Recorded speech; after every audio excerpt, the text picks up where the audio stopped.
Good afternoon, everybody. This is Brad Schweers, Executive Director of Intown Collaborative Ministries. It is Thursday afternoon, the 19th of March. Just wanted to give you an update on things at Intown and the work we're doing throughout the city.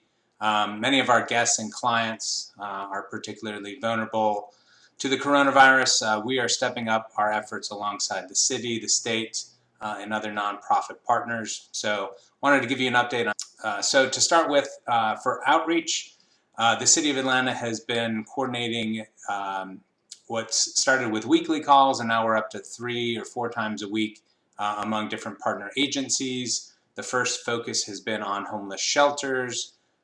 Shelters are a place where, as you can imagine, if a virus gets into a shelter with people living in close proximity with compromised immune systems, potentially could have devastating effects. The city's been working hard with the main shelters to implement social distancing and sanitation protocols. That work is going well. The homeless outreach work, which is where most of Intown's work is in this field. We're the largest homeless outreach team in the city. That work has begun. More work is coming. Our team is one of 6 teams that have begun some work to get connected with people who are sleeping outside. As of last Friday, when we went out, we went to 2 different encampments, and people had no idea that anything was going on at all, which is really frightening. So obviously people need education.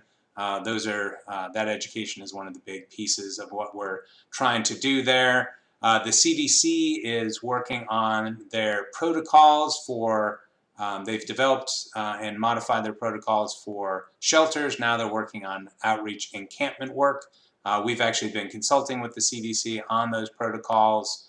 They're here in Atlanta with us, and their folks have been out with our team. We're able to give them some good feedback on what things actually look like on the ground. So those protocols are being developed, and those are going to affect our work as we go out into the city.